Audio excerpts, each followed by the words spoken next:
We are now going to look at the importance of considering the passions when considering human action and ethics. And we're going to extend that connection into social trends. The rise and fall of civilizations will be our ultimate aim to study. This connection was first made by Plato in his work, The Republic. The Republic is quite an approachable piece of work. It doesn't read like a manual or a mathematics textbook. It's done as a dialogue. And the first part of The Republic is a discussion on justice. So it's about ethics. But then in order to explore the question of ethics, Plato goes into a protracted reflection on political organisation. And so Plato can see that there is a connection between ethics and society, political organisation. And curiously, when he examines his ideal political forms, he finds that they exhibit characteristics which can be almost understood in psychological terms. It is as though, for Plato, a society is like a huge single human with the psychology, if you like, that you find in humans from time to time.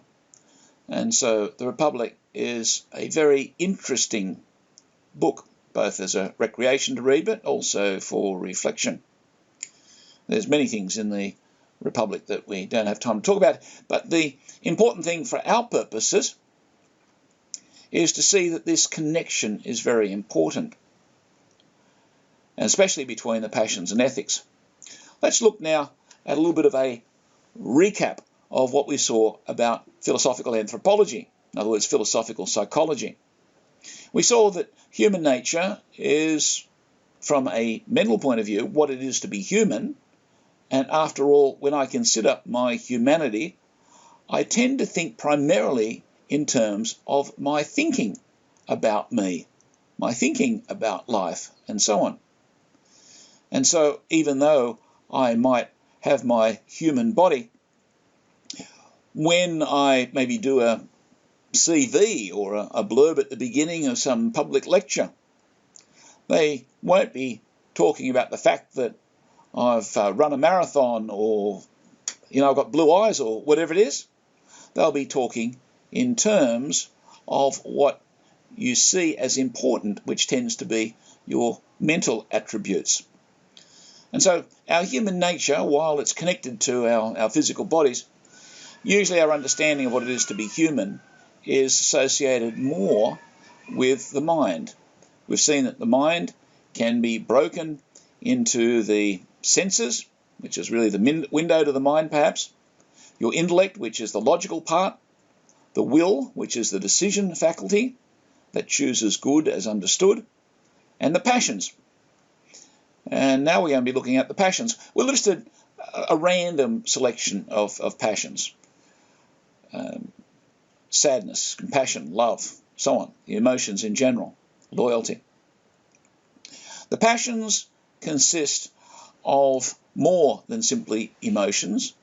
They also consist of our affinity for pleasures and our aversion to pains and so on. In some cases, we actually have an affinity for uncomfortable things too. For instance, if I am going overseas to some wild and woolly country, I might willingly have needles stuck in me because I need to be vaccinated. Having a needle stuck in you is not a very pleasant experience, but I have an appetite for it, a desire for it, because I understood with my mind some higher good. And so even discomfort, I find that removing splinters is another example where normally you wouldn't take some sharp object and start cutting away at your flesh, not if you're normal. But if you have just been, doing something, preparing some firewood or something, and you get a nasty splinter, the first thing you really want to do is get the thing out. So you actually change your whole relationship to sharp objects in your own flesh. It's curious. Okay, so what do passions do? Passions respond to the senses, and in fact, they're so closely related that the pleasures of the senses are also associated with the passions, and that can confuse things in terms of our relationships with other people. They operate outside the intellect. They're outside our reasonable faculties. The passions also strengthen resolve. This is probably their greatest attribute. If I am called up for military service, I might drag my feet and go along and get my training and do whatever I've got to do. But if I have developed in myself an active love of my country, then that decision becomes a lot easier to action. And so the passions are wonderful things for strengthening resolve. Unfortunately, they can also be rather nasty things for weakening resolve. I might decide to go on a diet, and every time I walk past the refrigerator, the passions kick in, and I find myself pulling out things which I really shouldn't eat because I've got a war between the intellect and the passions over what good means. And often we fall foul of those problems.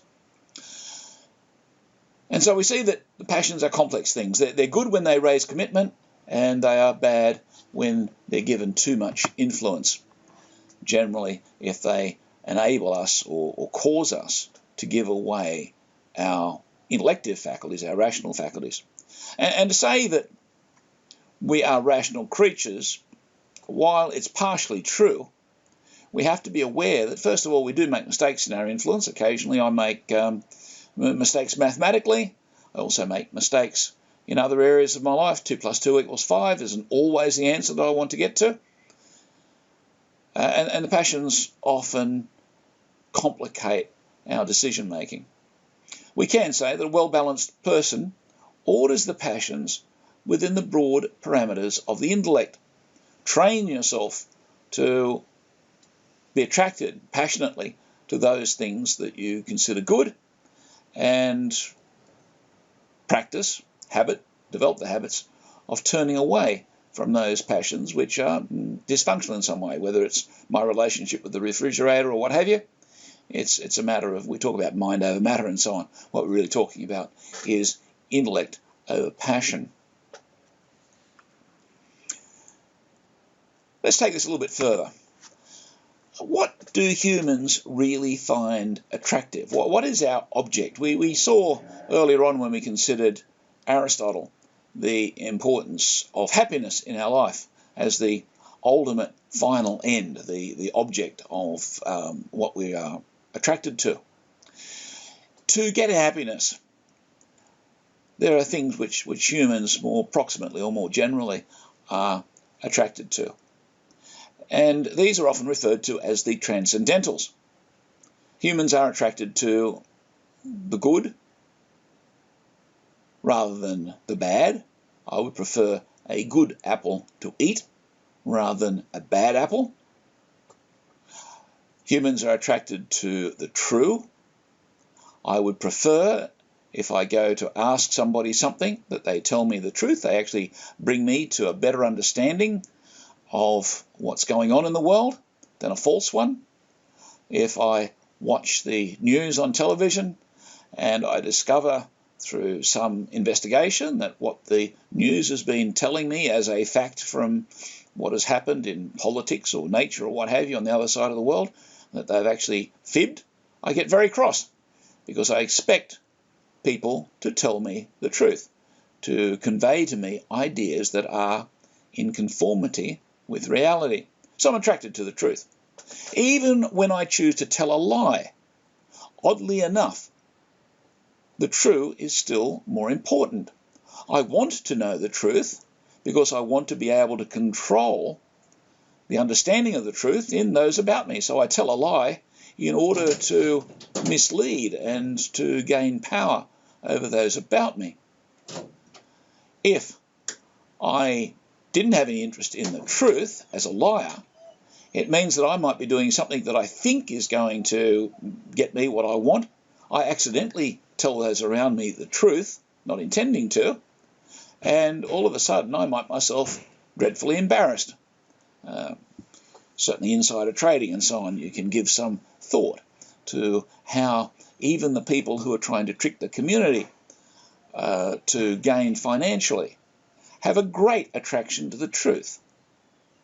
And we can say that it's something which is fundamentally one of those things that humans are attracted to. And also the beautiful.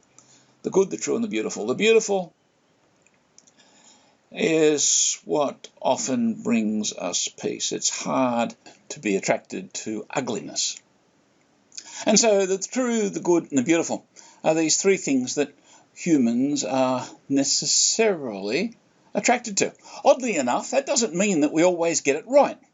And one of the important things about understanding moral philosophy, understanding ethics, is that humans make mistakes. Let's look at what happens when humans make mistakes about the transcendentals. What happens is that even when people seek evil, error, ugliness, it is because they have mistakenly believed them to be their opposites. Someone who murders somebody else is usually of the opinion that they're doing a good thing. The person either annoys them, or they're standing in the way between them and maybe a lot of money or something. Somebody else's wife, who knows? And so the evil act becomes a good act because of the way it's perceived, which is a mistake, usually. Certainly things that end you up in prison usually are mistaken ideas of the good. So how do we control this? How do we check whether things we're attracted to are genuinely good or mistaken ideas of the good, the true, and the beautiful?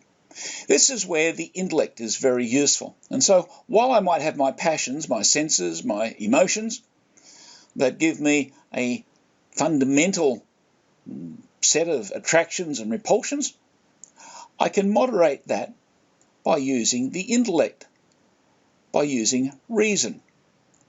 And so reason becomes the broad framework for ensuring that the directions that are at first suggested by the passions, by the emotions, are in fact worthwhile. If I was to simply eat everything that I felt like when I felt like and so on, apart from the fact that I might be stealing a whole lot of food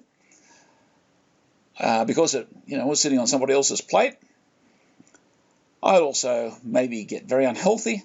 And so even though the immediate effect might be very pleasant, the long-term effect might be a shorter life and all sorts of other problems. And so reason becomes the mechanism by which the passions are brought into line so that I can genuinely live a good life. We can put these two together as really two faculties that are meant to work in harmony.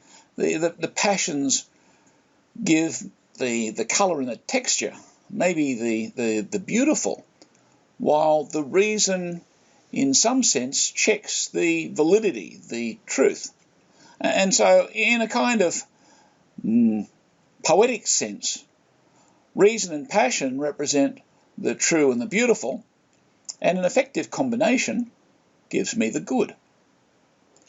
And that's what we're aiming for in our lives, either individually or socially. This gives us scope for asking questions and trying to work out the logic, if you like, the intellectual content of the appropriate balance. When is it good to open the refrigerator door and when it is not?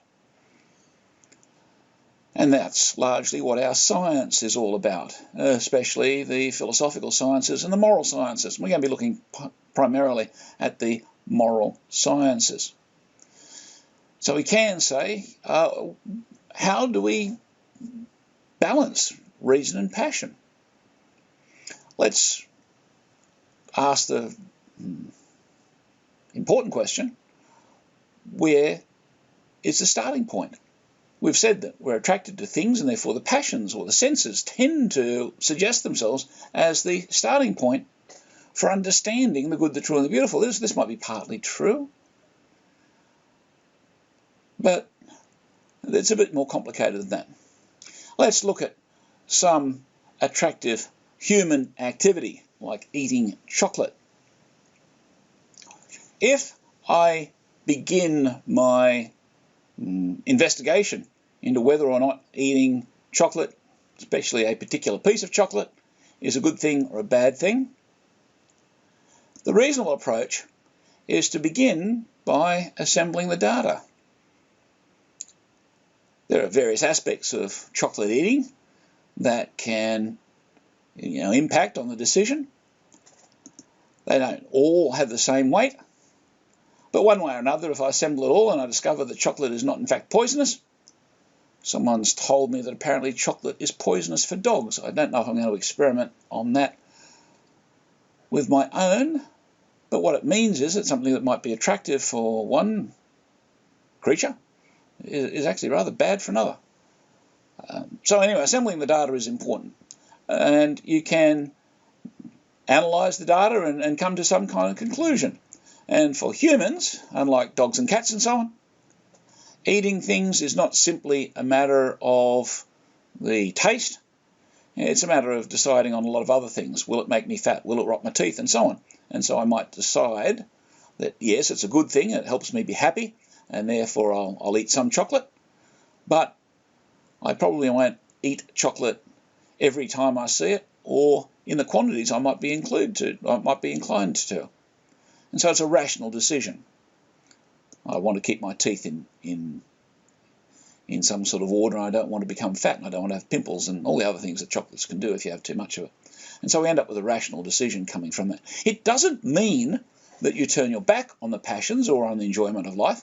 And in fact, in some ways, you end up with a greater passionate enjoyment of life because it is more balanced and it's more conformed to all of the other factors of happiness. There's no point being, in a sense, trying to chase happiness in chocolate eating only to find that I've got toothaches all the time and I end up with half the teeth in my head having to be pulled out or something. That's not really very conducive to happiness. An alternative, though, which appeals certainly to to things like dogs and cats, but also to a certain number of people, is that you start with the decision. You start with the resolution, the action, the ethic, if you like. I want to eat chocolate. I have a friend who is totally convinced, or at least he likes to try and convince the people around him, that it's been scientifically proven that chocolate is unequivocally good for you. So the more you eat, the better you'll be. I think he actually started from the conclusion. He wants to eat chocolate, and therefore he has basically developed a logical argument, a supportive argument, that suits his conclusions. And from that, his conclusion is that, chocolate is good for you, I'll eat lots of it. Now, you see there's a certain circularity in there when we present it in these terms, but you can probably also think of examples where you've seen this, especially in the behaviour of people around you. We don't like to admit to it when we do this sort of thing from ourselves, but certainly we can see lots and lots of examples of it. And in some ways, almost every example of unethical behaviour has suffered from the kind of logical progression that starts with a passionate desire for something and leads to a justification of it, a moral justification, to the extent that, with a little bit of creative thinking, the worst of criminals will be actually following what they consider to be a valid ethic. Okay. These two possibilities are not unknown in human society. We said that humans make mistakes, and beginning our moral inquiry from the point of view of the passions, I have decided I want to knock someone off, or I want to eat chocolate, or whatever it is, I want to steal from somebody, will lead to a justification of that in most people's minds. And we're all affected to a certain extent with the inclination to want to cheat a little bit and not really follow through from reason. Let's look at how it works. If you start your moral investigation, your ethical investigation, from an epistemology, a a theory of knowledge which says that knowledge is possible but challenging. I'm looking for a balanced and accurate, precise, true, whatever words you want to use, understanding of those facts and principles that are relevant to the decision I'm about to make. Tend to start from the confidence that I can know things reliably. However, if I want to start, from the methodology of the passions, I don't necessarily want the truth. If it's chocolate eating I'm thinking about, the last thing I want to do is be confronted with the fact that all of the sugar in chocolate is going to rot my teeth. I'd prefer to say some people are of the opinion that chocolate rots your teeth, or that perhaps all of the scientific studies that have shown rotten teeth associated with chocolate eating are in fact flawed in some way, maybe biased, maybe bought out by who knows what, the enemies of the chocolate factory. And we see this epistemology. Epistemology, the theory of knowing. How do we know things?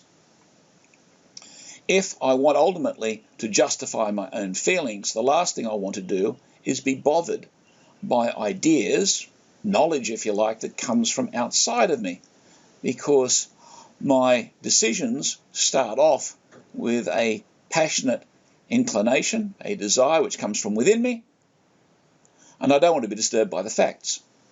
And so you can generate an entire epistemology along that idea. And we tend to see this in the way that epistemology has gone. I was running a questionnaire, a survey, with my undergraduate students at one stage, asking them, is it possible for absolute truth to exist? And curiously enough, more than a few, in fact something like 30 to 40% of the students that responded to that survey said no. Now that's curious, because they were saying, as a statement of what they considered to be absolutely true, that there was no absolute truth. Give some thought to the paradox that's involved in that position. Is it absolutely true that there is no absolute truth? Okay, we move then from epistemology to methods. Rational methods, scientific methods, move from observation through to abstraction, through to rational construction of arguments, scholarship we can call it, consistent growth and deduction, hard logic we normally associate with, depending on what science I'm doing. I might use mathematics. In fact, it's not uncommon to use mathematics, and so my methods tend to be deductive and tend to move from observation to abstraction to certain knowledge. The methods from passion tend to be more in terms of collection of opinions, especially those opinions conformed and groomed to suit my own, if I can get away with it. And so I find in terms of methods, opinion surveys become more important than hard observations. I was reviewing a doctoral thesis. I was examining a doctoral thesis a few years ago now, and in amongst the survey results that this candidate had amassed, one of his questions was, what is the inflation rate? And it struck me as rather curious.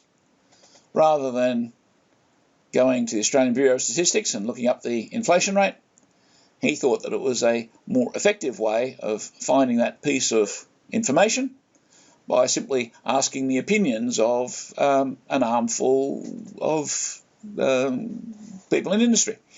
Very curious. It meant that opinion, in his mind, was a more important way of finding things than fact. I mean, I could just as well ask the opinions of 20 people walking down the street what the temperature is, and avoid at all costs actually looking at a thermometer. The methods from passion tend to be very personal and subjective. Consequently, the Analysis methods tend to be inductive. Induction tends to be a method of thinking which gives us probabilities and likelihoods rather than certainty. Rather than using mathematics, I'll be more likely to use statistics, because statistics also is leading to conclusions which are only probable, not certain. So I might have an average result or a distribution of opinions. I won't have something as hard as 2 + 2 = 4. These two approaches lead to two classes or two collections of philosophical systems. Working from reason through to practical, shall we say, ethical decisions, we find that the philosophical systems that tend to evidence this or reflect this approach tend to be the Socratic, Aristotelian, classical realism, even naive realism. The difference between those two latter groups, classical realism and naive realism, naive realism is the matter-of-fact, common-sense approach that a child uses to understand his world, a child's philosophy, if you like. You find a slightly more developed form of naive realism is probably evident in the average taxi driver you're likely to encounter, who usually have a better handle on the way the world is turning than most of our politicians and media commentators. Naive realists. It means that they're real, that they accept reality and their ability to know it, but they don't do it from the point of view of an educated position, so they are a bit naive about it, and that distinguishes them from the classical realists. Classical realists such as Socrates, Aristotle, Plato, and a handful of other prominent philosophers, actually quite a stream of them down through the years, down into our own century, are those who have developed common sense thinking, common sense real knowledge or recognition that we know what's out there. And so we talk about classical realism, or in some cases moderate realism, but wherever we have the word realism, we mean we're working from a method of understanding the world, a philosophical system which accepts that reality is there and that it's possible to know it. This can be contrasted to the ancient sophists, who were the enemies of the ancient realists.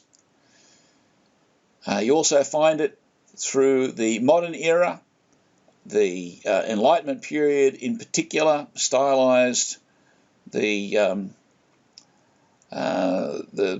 philosophical system that sort of opposed realism, and the various approaches that we've seen there are all common in their anti-realism. Okay, so that gives us the possibilities, if you like. We've already started to form up the way that the passions, especially when they're allowed to inform ethics, tend to see as the enemy the notion of truth. The passions, as we've seen, are close to the animal instincts, and unfortunately, when the passions guides one's ethics, the result is usually something less than human behaviour. The ethic, do what you feel like as long as you do not hurt anyone, which was very common in the hippie era, is a reflection of an ethic built on the passions. Do what you feel like.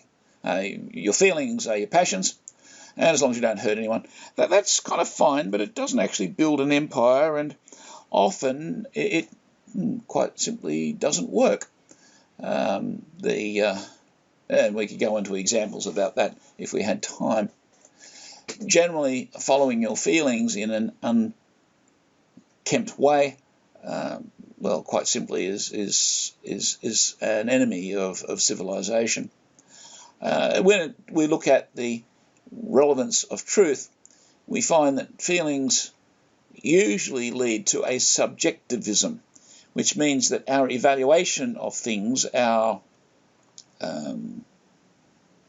beliefs, are beliefs purely in terms of feelings, how they appear to the subject. When I look at something, I might look at, I don't know, some type of food that I'm not very fond of. I don't know. I happen to be fond of curries, but let's imagine that I didn't like curry. I could simply say curries are bad for you, or curries are bad.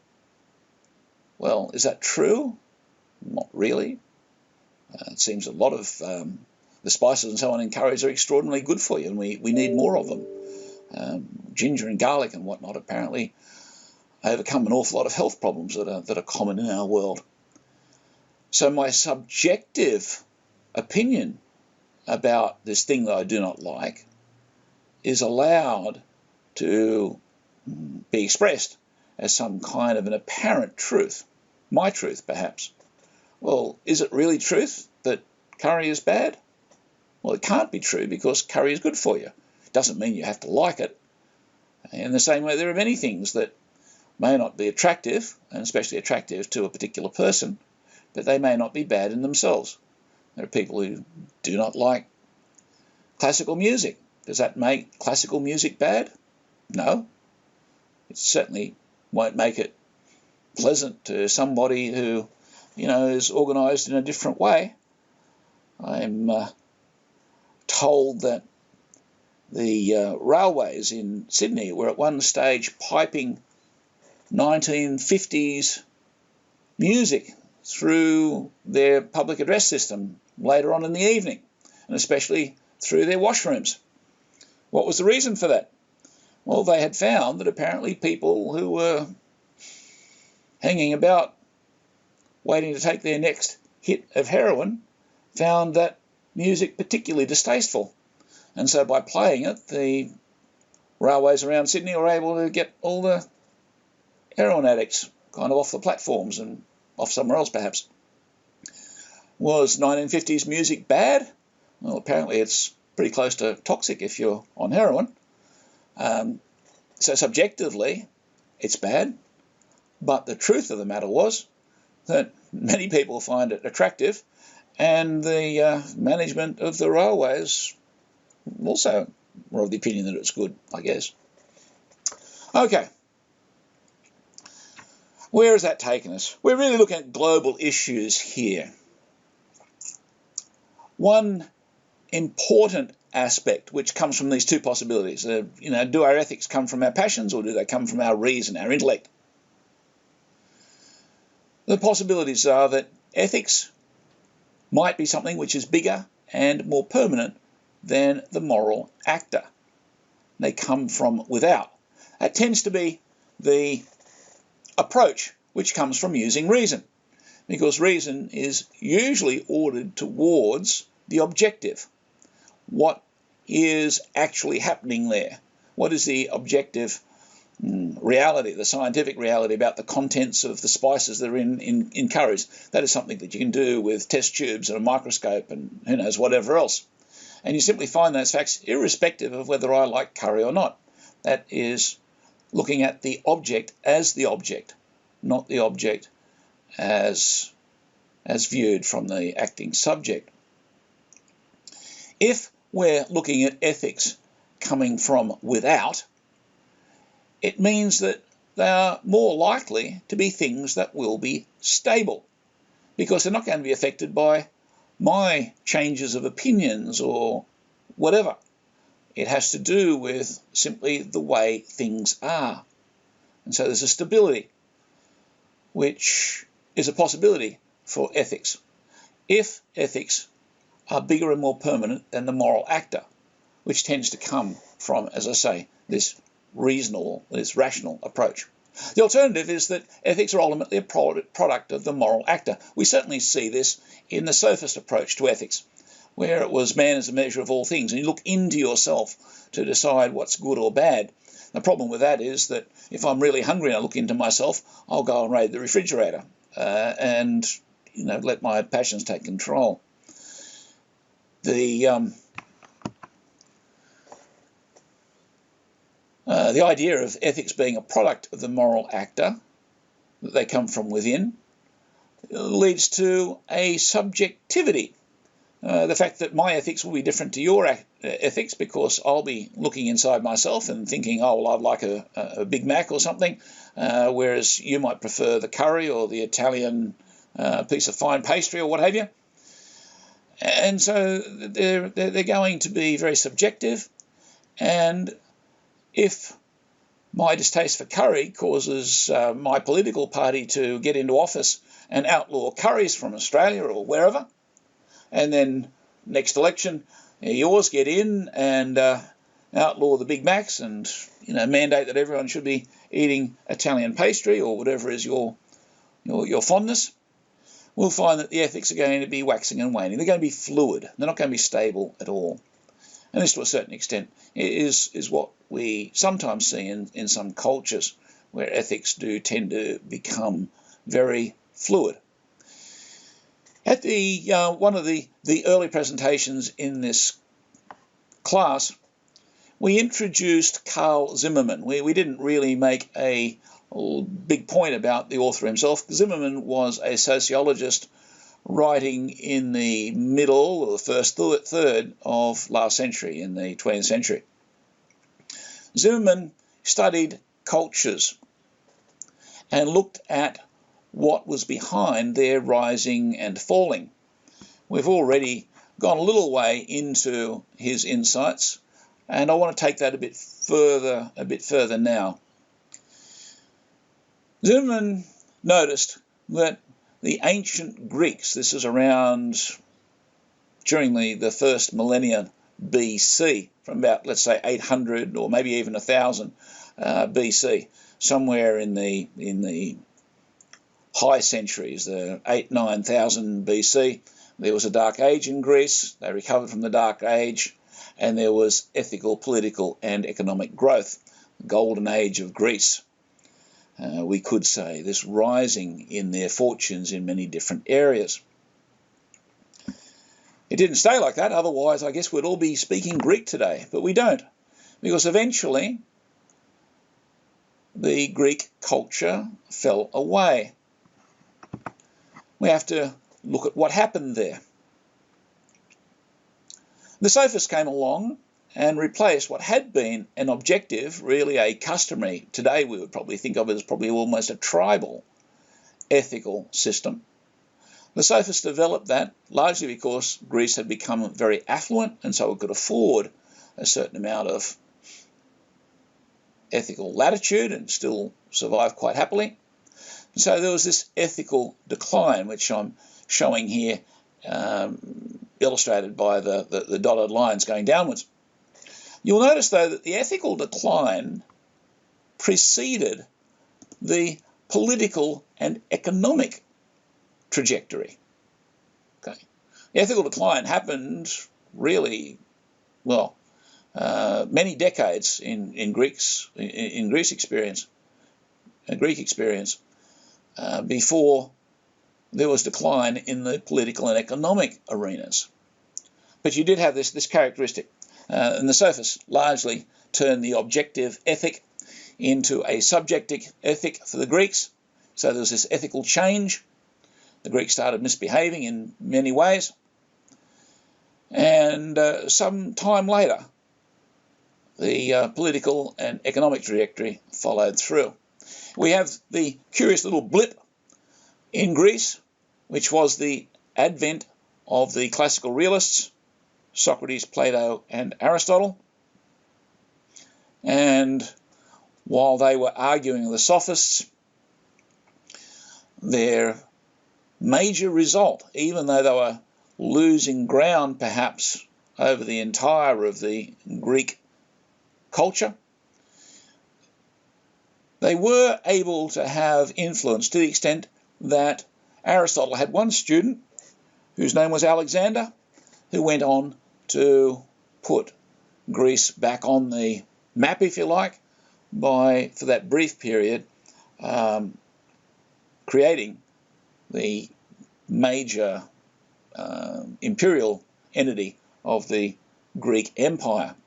And so you have this nice little fillip in the political and economic fortunes, largely because the realists had managed to get a moderate amount of people, certainly important people, like the emperor, to think a little bit more objectively about ethics. But their economic and political decline was largely the result of the ascendancy of Rome. Rome as a culture, the Roman tribes from around the Tiber River, Latinum, who were basically still following the kind of ethics that the Greeks had in that earlier period. What the Greeks were doing between 800 and maybe 500 BC, the Romans were starting to put into gear around the 4th or 5th century BC, and going from an obscure tribe in a strange little peninsula that we now call Italy, the Romans were starting to assemble an empire through civilization, through civilizing people, because they had these civilizing, a civilizing ethic amongst themselves, largely tribal values. They were traditional tribal values, if you like, but they were organised towards large-scale political organisation, and that caused Rome to flourish as a political and economic entity.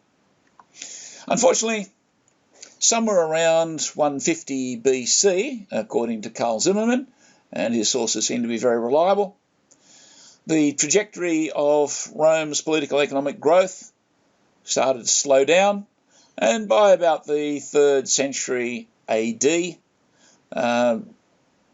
signs of decline were becoming evident. And so by the time you get to the middle of the 6th century, say the middle of the 500s, Rome was starting to seriously decline, and as a political entity, it really had lost its energy. Why was that?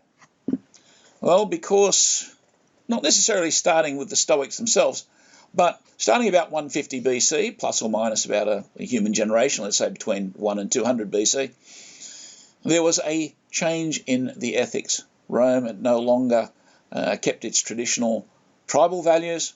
It was starting to do something else. They were formalized in the thinking of the Stoics, who largely flourished around the time of Christ and a couple of centuries later. The Stoic philosophy reads beautifully. It is elegant, it's attractive, it's seductive, we could say. Unfortunately, it doesn't work. Today we use the expression Stoic to describe someone who does not show their emotions. And that's pretty much the core principle in Stoic philosophy. And in a sense, you'd expect Stoics, if they're not going to be showing their emotions, to be sort of getting around, not getting exciting about stuff, not sort of giving vent to their lusts and whatnot. However, the odd thing about Stoicism is that while it advocated intellectually an indifference to the passions, it simultaneously gave license to their more or less unrestrained sort of pursuit. And so in 1st and 2nd century Rome, AD, you start to find orgies and extraordinarily brutal sort of things kind of taking over as public recreations. Having people killing each other as a public spectacle is hardly indicative of civilization. And yet what appeared to be the most civilized political group the world had ever seen had actually sort of turned to this as a recreation. Now, these things are happening over time. They weren't always a part of the Roman outlook, shall we say, but they came into Roman culture. And so there was these ethical changes, these foundational changes. And eventually Rome was not able to support its economic and political character, largely because it didn't really have the heart to do it. And we moved into a period, a rather unfortunate period of Western history, which we normally refer to as the Dark Ages. Dark Ages ran from about 550 AD up till 800 AD. Charlemagne, Charles the Great, is considered to be the leader, the political leader, who officially ended the Dark Ages. Dark Ages is considered to have finished on the 25th of December, 800, when the Pope crowned Charlemagne as Emperor of the West. And that began a period which is technically referred to as the Middle Ages. Middle Ages is distinguished by an objective ethic and a number of other elements that we might summarize as we go along. The important thing is that it's doing exactly what Greece and Rome had done before. It was growing economically and politically out of the ruins of the Roman Empire, which by the time you get into the Dark Ages, the Romans had running water and roads that were so well made that you can still drive on them today. They had cultural and scientific developments. The Romans were building concrete buildings around the time of Christ. And yet, as we get into the Dark Ages, Western Europeans had forgotten how to make mortar, how to make the glue that sort of makes concrete work. They couldn't even fix the old buildings that were still there. And we've got concrete Roman buildings that we can still walk through today. But through the Dark Ages, they couldn't even repair them. Their learning had gone into such an abysmal state. But that came back from about 800, and it rose through the Middle Ages. By the time we get to the year 1100, principally Anselm of England, Canterbury, began what's called the High Middle Ages. So we have the Middle Ages beginning in 800, the High Middle Ages taking off from 1100. The High Middle Ages is also referred to as the medieval era, and so that started from 1100. And it's important that you don't mix up these terms. The Dark Ages and the Middle Ages were two completely different periods of European history, and the medieval period is only one part, the latter part, the more productive part of the Middle Ages. And we've already met Machiavelli, who came on the scene around the year 1500, and certainly his contribution is very close to the year 1500. But his contribution introduced the modern era, and it was a return to a subjectivism, the approach that gave us the greater importance of the human moral actor as the controller, the arbiter, the decider of the ethical system. Machiavelli as prince decided whether he would tell the truth or tell a lie on any particular day. He decided whether he was going to be cruel or kind in the way that he treated those around him, whether he was going to be honest, and so on. And so Machiavelli made the moral actor the person who had control, who had authority over ethics. And so ethics could be fluid, they were certainly unpredictable, and so on. And that was really quite a departure from the 700 years up until that time. This transition from an objective ethic to the beginnings of a period of subjectivity is also the beginning of modernity. We've seen that Machiavelli is known as the father of modernity, while technically Descartes, the mathematician, is probably the first totally systematic modern in his thinking. Machiavelli basically put the foundations into place. So beginning of modernity, the year 1500. The West has continued to flourish. It hasn't gone backwards. In fact, the various empire building by the British, the Spanish, the many other European powers, the Portuguese and so on, has continued. Our technology has continued to increase to the extent that we can put people on the moon and all these amazing things. We live very comfortably, not just with running water, but with internet connectivity and all the rest of it. So we can say that politically and economically, the West has just continued to go from strength to strength.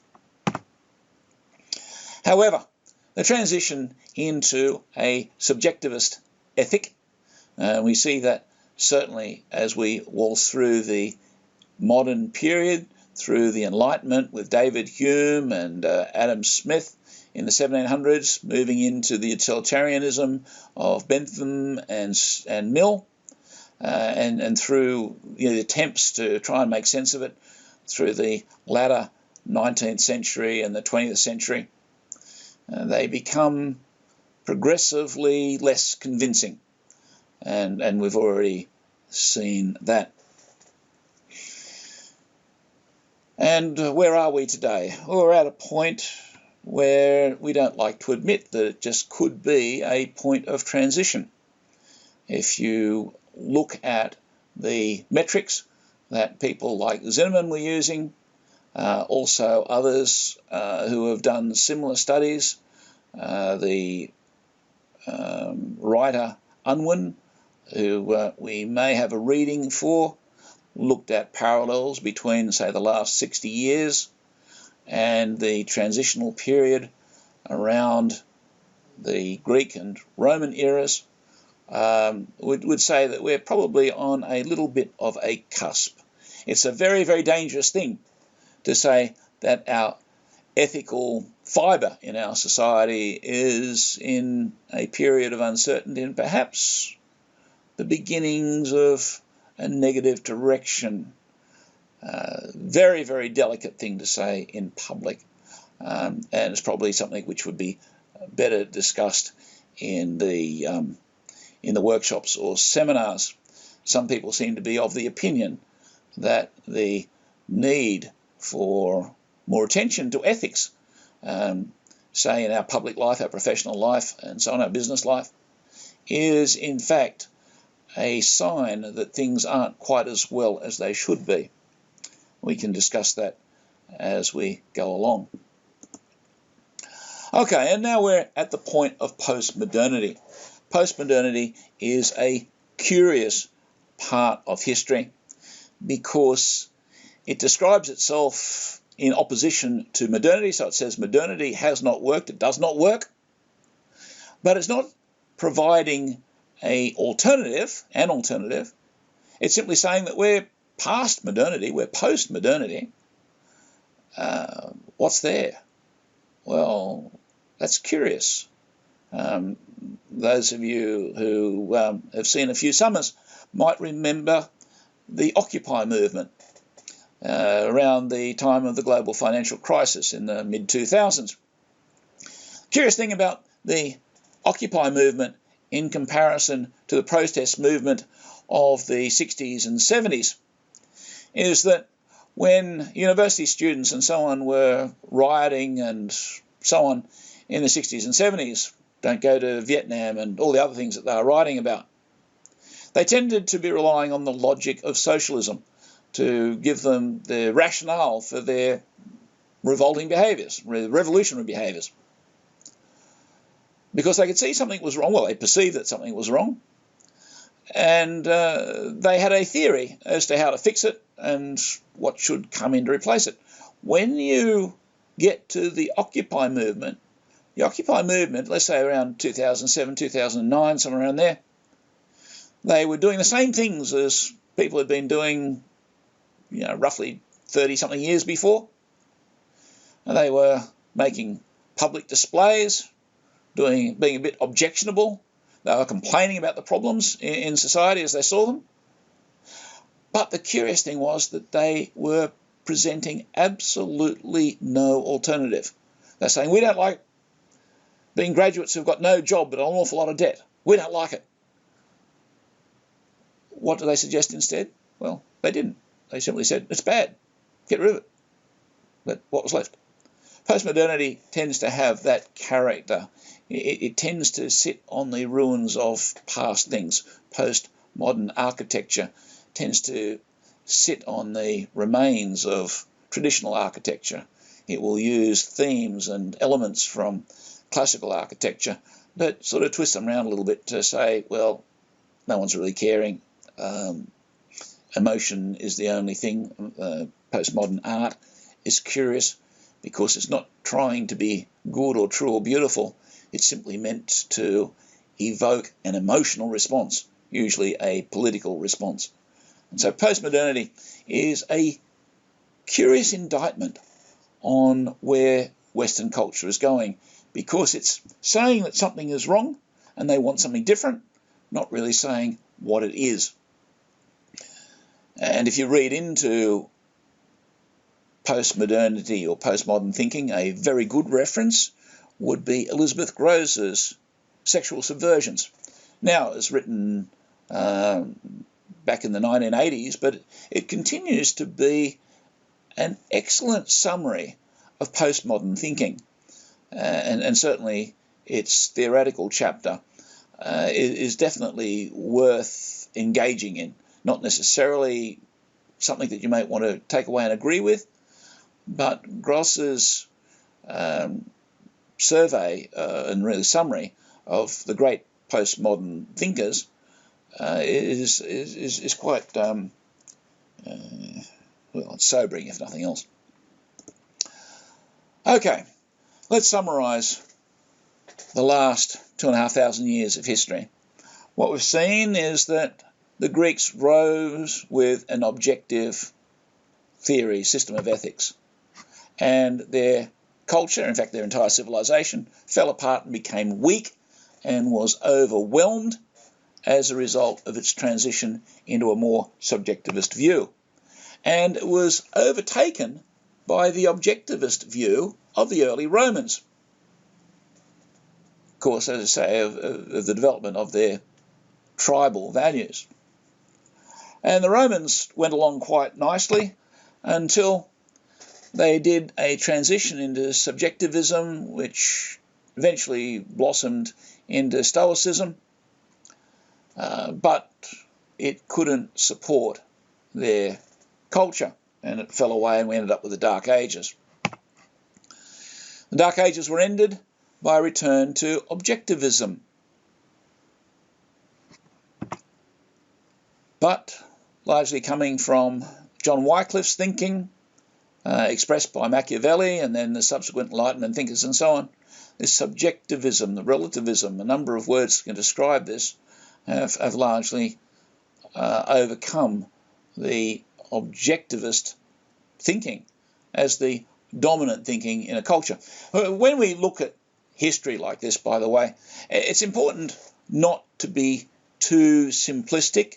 We're certainly not saying that everybody in Greece was an objectivist in the year 600 BC, or that everybody had gone over to the dark side and didn't believe in objectivity by the time you get to, say, the the 3rd or 4th century BC. It's simply that the dominant thinking, the dominant character, if you like, of the civilization tended to have that character. Likewise today, the debate between objectivism and subjectivism, relativism versus, objective truth and this sort of thing, is a live debate. So there's lots of people that have one view, lots of people that have the other view. It's just that largely our culture, the changes in our culture, the development of our culture, the character of our culture, is largely being driven by a subjectivist agenda. Let's make some final observations to draw this together. What we've seen is that objective ethics build civilizations. When we look at the history, there's a tendency, an inclination to say that history runs in cycles. Civilizations come, civilizations go. A deeper look, and it's very important to be aware of this, is that history is not cyclical. There aren't cycles in history, because what you see is not one group of people going through civilization followed by decline, followed by re-civilization.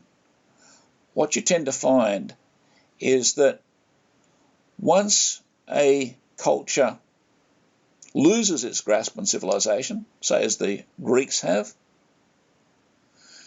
they never naturally get it back again. They don't become a great civilization again.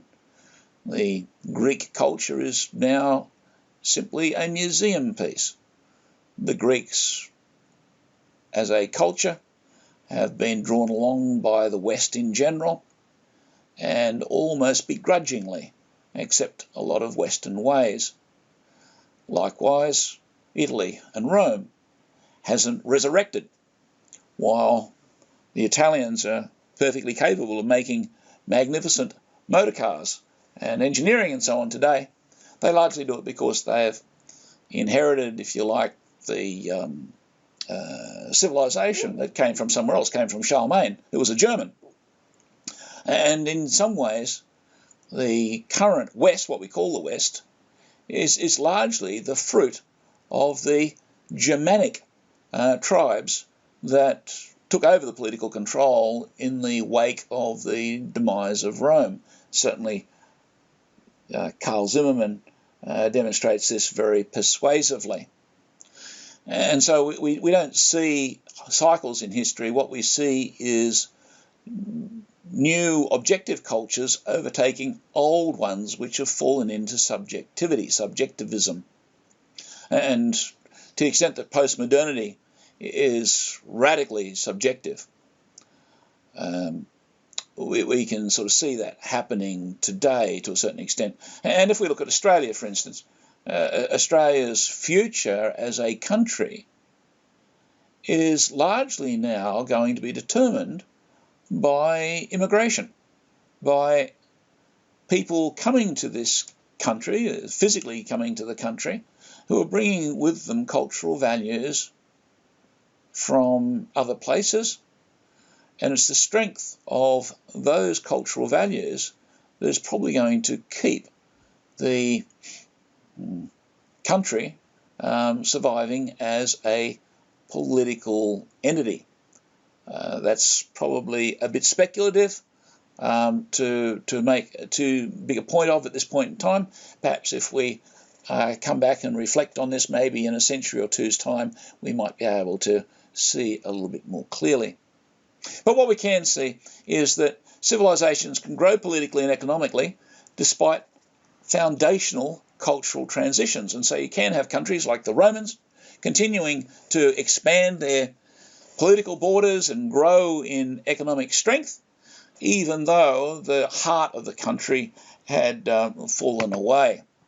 And we can make observations about modern circumstances, modern examples today, something like that. Overall, objective ethics work when individuals identify as part of a collective. We see this most evidently today with people who've been able to retain their tribal values. Eddie Mabo, who put the native title claims to Australia's property on the map, he and those who he was close to, before they started their challenge to terra nullius, were involved in the work of education because they wanted their young people, young Murray Islanders and their descendants, to keep the laws and customs of the Murray Islands that had been there for thousands, perhaps tens of thousands of years. Because Eddie Mabo identified as part of a collective. He saw himself as having dignity or merit or usefulness to the extent that he was a Murray Islander. Not because he was Eddie Mabo, it was because he was part of a collective. And you tend to find that amongst customary people, amongst civilizations that are rising in their political strength. And you certainly see this in some of the classic stories, say from ancient Greece, where the stories that the Greeks told each other and so on, and they're largely, at least poetically, accurate reflections of their culture, that a man would fight for Greece, not for his own benefit, but because of his belief. He saw himself as an important part of a collective. And the other characteristic of objective ethics is that the individuals within it freely accept to be a part and to accept the larger, more permanent ethical principles. And so it's not that ethics are invented by looking into myself and my own preferences, but rather that you learn ethics, you find them, you discover the large objective ethical principles in the same way that an explorer might discover a new mountain or a river. The person discovers something which is there, which is stable, which they make a free choice to embrace. It's very hard to impose ethics from the outside because that always smacks of a form of cultural slavery or imperialism. The evidence of objective ethics or ethical foundations tends to be noticeable in a relatively small number of rules and enforcement strategies.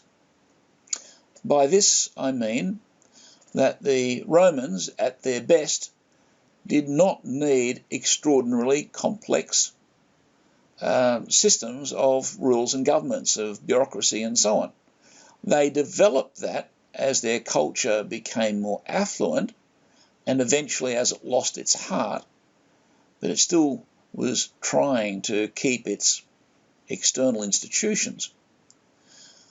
But if you go to, say, an Aboriginal community, especially an Aboriginal community that has been relatively unaffected by Western culture, you find they don't need to write down complex laws and rules for their culture to work. Even if we just look at the Income Tax Assessment Act, it occupies just an entire shelf of a book cabinet. The Aboriginal communities wouldn't have that many words devoted to their laws and customs in all of their laws and customs. That's just one little part of what keeps Australia going. So less rules, and likewise enforcement strategies. In ancient Rome, at its height, if a man was guilty of murder, he wasn't necessarily chased by the police. He might have been, but they would have looked. Anyway, the police. The idea of policing was relatively unknown. Curiously, the murderer would be most afraid of his own family, because the family would be so humiliated by having some miscreant in their ranks that they would want to deal with, this misbehaving person. And so you didn't need a police force. You didn't need judges and so on. You still had judges and so on to a certain extent. But relatively speaking, less reliance on rules, laws, and enforcement strategies. There's also one of the really evident things is strong family structures. When the Germans did the transition from being barbarian hordes to being the ruling class through Europe, which gives us the tendency for fairy stories to talk about princesses with their long golden hair and blue eyes and so on. Blue eyes, blonde hair, where do you find those people? They're Germans. And they weren't always spread through Europe.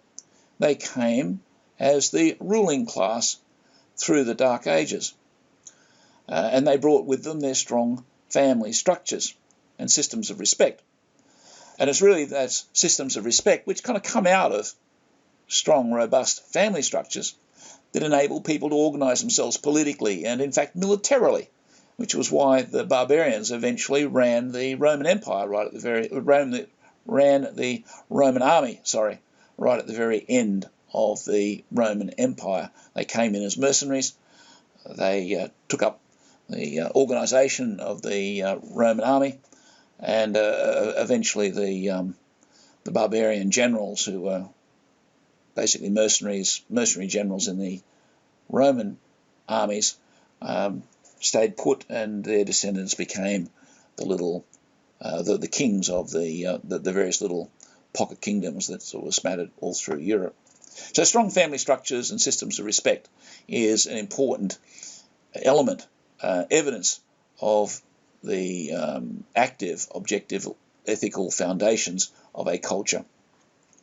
The last is stable intergenerational values.